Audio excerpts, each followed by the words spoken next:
ఓం శ్రీ కల్కి అగస్తీసాయ నమో నమః. ఈశ్వరుని పాదాలను పూజించే అగస్తీశ్వరుణ్ణి మాట్లాడుతున్నాను. ప్రేమ నిండిన మానవ ఆత్మలారా, ఉదయించే సూర్యుడు, అలసిపోక భ్రమించే ఈ భూమి తమ కదలికలను ఎప్పుడూ ఆపుచేయలేదు. అలా నిలిపినచో వెంటనే విడిపోయి మట్టిగాను, నీటి తునకలుగాను, అగ్ని ఖండములుగాను, సంపీడనమైన వాయువుగాను మారిపోయి ఆకాశం వైపు చెదరి పడిపోవును. అంటే ఇక్కడ మనం గ్రహించేది ఏమిటి? కదలికలే నాశనము కాకుండా ఉండేందుకు ఆధారభూతమై ఉన్నవి. అనగా కదలికలు ఆగిపోయినచో నాశనము తప్పదు అని అర్థము. కదలికలు లేనివి నాశనమగును. దేహముతో కలిసి కదులుతూ ఉండే ఆత్మ అన్నది తన కదలిక నిలిపినచో దేహము రాలిపోవును. శరీరము విడిగా పడిపోవును. ప్రాణము, ఆత్మ విడివిడి అణువులుగా మారి ఆకాశములో ఫ్లోట్ అవుతాయి. మానవ దేహం మట్టి, నీరు, వాయువు, అగ్నిగా మారి అన్ని వైపులా వ్యాపిస్తాయి. ఆత్మ ఆకాశ మూలకాలుగా వికసించి శూన్యంలో కలిసిపోతుంది. భిన్నమైన కదలికలు కూడా అప్పుడు ఏర్పడును. దీని వలన తెలుసుకోవలసినది ఏమిటి? మూలకాలు అనేవి ఏ పదార్థంతో ఏ నిష్పత్తిలో కలిసి ఉంటున్నాయో దానికి తగిన విధముగా ఒక కదలిక లేదా మూవ్‌మెంట్ అనేది ఏర్పడుతూ ఉన్నది అని తెలుస్తున్నది. పంచభూత మూలకాలు సరిసమాన నిష్పత్తిలో ఒకటిగా కలియుటయే మానవ రూపము. మానవులకు ఇవ్వబడిన ఒక ఉన్నతమైన అనుగ్రహం అనేది పంచభూత మూలకాలను కదిలింపజేసే శక్తులు అయి ఉన్నవి. కాంతి, శబ్దము అను 2 సాధనముల సహాయముతో పంచభూత మూలకాలను కదిలింపజేయవచ్చును. ఆత్మ గాయత్రి నోము తీసుకొని అర్ధమండల కాలం పూర్తి అయిన ఈ సమయంలో ఆగమ వేదముల నుండి వేరొక సూత్రమును నా శిష్యులకు తెలియజేస్తున్నాను. జ్ఞాన వాకిళ్ళు తెరుచుకొనుగాక. కాంతి శబ్ద తరంగములతో పంచభూత మూలకాల దేహములో సూక్ష్మంగా పనిచేయు జ్ఞాన అణువులను తెరుచుకునేలా ఏ విధంగా చేయగలము? కాంతికి వేగము అధికము, శబ్దమునకు బలం అధికము. కాబట్టి వేగము, వీర్యము ఒకటిగా కలిసినప్పుడు ఎటువంటి అణువులైనా పగులును లేదా విస్ఫోటనం చెందును అని తెలుసుకొనండి. కాంతి, శబ్దము ప్రయాణించుటకు ఒక మాధ్యమం అవసరం. అనగా ఒక మీడియం అవసరమవుతుంది. అతీతమైన శూన్యమును తమలో కలిగిన జ్ఞాన అణువులు తమ శూన్య ప్రదేశమంతయు బంగారు కాంతితో పరుచుకొని ఉండును. కావున వీర్యవంతమైన శబ్దము లోపల ఉన్న ఆ కాంతిని వెలికిలాగును. ఇక్కడ ఒక సత్యాన్ని మీరు గ్రహించాల్సి ఉంటుంది. ఆత్మలో ఒక భాగమైన జ్ఞాన అణువులను విడగొట్టి తెరుచుకున తెరుచుకునేలాగా చేసే శక్తి దేనికి లేదు. జ్ఞాన అణువుల వాకిళ్ళు లోపలి వైపు గడియ వేసుకొని ఉన్న తలుపుల వంటివి. రాజప్రాసాదం యొక్క వాకిళ్ళ వంటి అత్యంత దృఢమైనవి. కాబట్టి జ్ఞాన అణువులను వెలుపల నుండి తెరుచుటకు వీలు కాదు.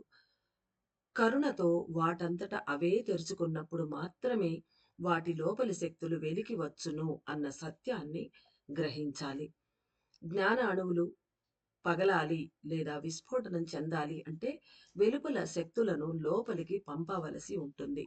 పలు సూత్రాలలో ఒక ఉన్నత సూత్రం అనేది మనసు అనే సాధనముతో లోనికి వెళ్ళుట అన్నది. వేరొక సులభమైన మార్గము కూడా ఉన్నది. జ్ఞాన అణువులో పరుచుకొని ఉన్న మహాజ్ఞానము అను కాంతి శక్తి శబ్దము వలన మాత్రమే ఆకర్షించబడును. వేడిమి, చల్లదనం పరస్పరం ఆకర్షించుకున్నట్లుగా స్త్రీ పురుషుల మధ్య ఆకర్షణ ఉన్నట్లుగా కాంతి, శబ్దము కూడా పరస్పరం ఆకర్షించుకొనును. జ్ఞాన అణువులలోని శూన్యం అనేది పరమాత్మ యొక్క శక్తులు అయి ఉన్నవి. కాబట్టి అత్యంత శక్తి కలవి. జ్ఞాన అణువులు తెరుచుకోనంత వరకు ముక్తి మానవునికి లభించదు. అందుకే ఆదిశివుడు ఉన్నతమైన, ఉత్కృష్టమైన, గొప్పవి అయినటువంటి శబ్దములను సృష్టించాడు. శబ్దముల నుండే భాషల ఉత్పత్తి జరిగినది. ఒక మానవ ఆత్మ భూమ్యాకర్షణ శక్తిని దాటి అంతరిక్షం వైపు వెళ్ళాలి అంటే జ్ఞాన అణువులు తెరుచుకోవాలి. ప్రాణములను తనతో తీసుకొని వెళ్ళే ఆత్మ యొక్క అత్యంత ముఖ్యమైన అంగమే జ్ఞాన అణువులు. అనగా ప్రాణములు ఆత్మలో ఒదిగినప్పుడు ఆత్మ పరమాత్మ వైపు ప్రయాణిస్తున్నప్పుడు ప్రాణముల తనతోటి తీసుకువెళ్తుంది. అప్పుడు అత్యంత ముఖ్యంగా ఉపయోగపడేవే జ్ఞాన అణువులు అని మహర్షి చెప్తున్నారు.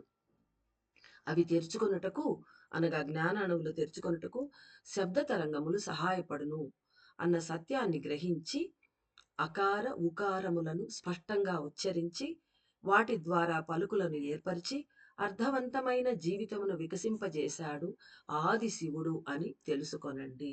అనగా శివుని నుంచి శబ్దము అనగా ఆయన డమరుకం నుంచి అన్ని భాషలు వచ్చాయి అన్నది మనం ఇంతకు ముందు మెసేజ్‌ల్లో కూడా తెలుసుకొని ఉన్నాము. ఒక అక్షరం యొక్క శబ్దము మాత్రమే జ్ఞాన అణువులను తెరుచుకునేలా చేయును. అయితే మానవ బుద్ధి అనేది మాయలో చిక్కి ఉన్నందున ఒక్క శబ్దముతోనే లేపుటకు అది అనుమతించదు. బుద్ధికి అర్థం అయ్యే వరకు శబ్దము చేయదు. దానికి తగిన విధంగానే శబ్దములను కలిపి అక్షరములుగా మార్చి వాటిని పదములుగా మారుటకు ఆది శివుడు ప్రయత్నములు చేశాడు. శబ్దములే ఆధారముగా స్వీకరించిన భాషలు కూడా ఉన్నవి. అయితే బుద్ధి స్వీకరించే విధముగా అర్థము కలిగిన పదములను రూపొందించి తమిళ్ అను ఒక పేరుతో ఒక భాషను వెలికి తెచ్చాడు ఆదిశివుడు. భాష అన్నది పలు శక్తులను కలిగి వ్యాకరణముల ద్వారా నియంత్రించబడి ఒక చట్రంలో అమర్చబడి నేటికి అది శాశ్వతముగా నిలిచిపోయినది. అనగా తమిళ్ భాషను గురించి చెప్తున్నారు మహర్షి ఇక్కడ. సంస్కృతము అనబడు సంకేత భాష శబ్దములకే అత్యంత ప్రాధాన్యము ఇచ్చినది. తమిళ్ భాష అర్థం కలిగిన పదములను తెలిపి తద్వారా భావములను ప్రేరేపించే శబ్ద లయను ఏర్పరిచి జ్ఞాన అణువులను తెరుచుకునేలా చేసే శక్తిని కలిగి ఉన్నది. ఇక్కడ సంస్కృతము సంకేత భాష అని ఎందుకన్నారంటే అన్ని బీజ మంత్రాలు వాటికి అర్థం ఉండదు. అంటే డీప్‌గా విన్నప్పుడు అర్థం ఉండవచ్చు. కానీ ఒక పదం, ఒక అక్షరం పలికినప్పుడే అది బీజమంత్రంగా మారి అది ఒక పెద్ద గొప్ప మార్పుని లోపల తీసుకొని వస్తున్నది. కాబట్టి అది సంకేత భాష. అయితే మానవుల బుద్ధి మాయలో చిక్కుకొని ఉంటుంది కాబట్టి మీనింగ్‌ఫుల్ పదాలు కావాలి కాబట్టి తమిళ్ అనే భాషను సృష్టించి ఆ పదాల ద్వారా భావములను ప్రేరణ చేసి అప్పుడు జ్ఞాన అణువులు తెరుచుకునేలాగా ఏర్పాటు చేశాడు ఆదిశివుడు అని మహర్షి చెప్తున్నారు. అంటే సంకేత భాష ఒకటి, నార్మల్ భాష ఒకటి. ఈ సంస్కృతం, తమిళ్ అని మనం ఇక్కడ అర్థం చేసుకోవాలి. ఆత్మ గాయత్రి మంత్రం వలె ఎన్నో మంత్రములు అం, లం, రం వంటి చక్రములను తిప్పే శబ్దములు అంటే ఇక్కడ ఒక్కొక్క చక్రములు మన చక్ర శరీరంలో ఉండే సూక్ష్మ శరీరంలో ఉండే చక్రాల బీజ మంత్రాలు అయి ఉండొచ్చు ఇవి. అం, లం, రం వంటి చక్రములను తిప్పే శబ్దములు, వంగ్, రంగ్, సింగ్ వంటి లోతుగా లోపలికి పంపబడు శబ్దములు అర్థము లేని పదములుగా ఏర్పడినవి. అయినప్పటికిని శబ్దము ద్వారా లోపలి అణువులను తెరుచుకునేలాగా చేయగల శక్తులు కలిగినవి. అవే మనము చెప్పుకున్న బీజ మంత్రములు వంటివి. కాల పరిస్థితులు అనేవి గొప్ప పనులు చేయును. మానవులు మహామాయలో చిక్కి ఉన్న ఈ స్థితిలో అర్థం లేని శబ్దములను స్వీకరించుటకు బుద్ధి అనుమతించదు. కాబట్టి అర్థవంతమైన బుద్ధికి కావలసిన శబ్దములతో సంకలనం చేసి ఆత్మగాయత్రి మంత్రము మానవులకు ఇవ్వబడినది. ఇప్పుడు మనం ఈ ఆత్మగాయత్రి మంత్రం మనకు ఇన్ని మంత్రాలు ఉన్నా ఎందుకు ఇవ్వబడినది అనే దానికి సమాధానంగా మహర్షి చెప్తున్నారు. ఏ శబ్దము ఏ అణువును ఛేదించును అనియు, ఏ సమయములో ఏ విధముగా పలికినచో ఫలితము లభించును అనియు తెలుసుకొని ప్రవర్తించాలి. అంటే చాలా మందికి సందేహాలుండొచ్చు. ఇన్ని రోజులు ఎన్నో మంత్రాలున్నాయి. వాటితో ఈ పని జరగదా అంటే, జరగదు కాబట్టే మహర్షి 12 దేవతల సహాయంతో ఈ ఆత్మగాయత్రి మంత్రాన్ని ఏర్పరిచి, లోపలి వరకు వెళ్ళి ఆత్మను, ప్రాణాన్ని మేలుకొలిపే పని చేసే ఈ మంత్రాన్ని ఏర్పరిచి మనకు ఇచ్చారు అని మనం ఇక్కడ బాగా స్పష్టంగా అర్థం చేసుకోవాలి. ఇతరులకు తెలుపుట వలన శక్తుల మార్పిడి ఎలా జరుగును అన్నది తెలుసుకోవాలి. అంటే ఈ ఆత్మగాయత్రి మంత్రాన్ని మనం ఇతరులకు చెప్పినప్పుడు వాళ్ళకు మన శక్తి బదిలీ కావటం అనేది ఎలా జరుగుతుంది అనేది తెలుసుకోవాలి.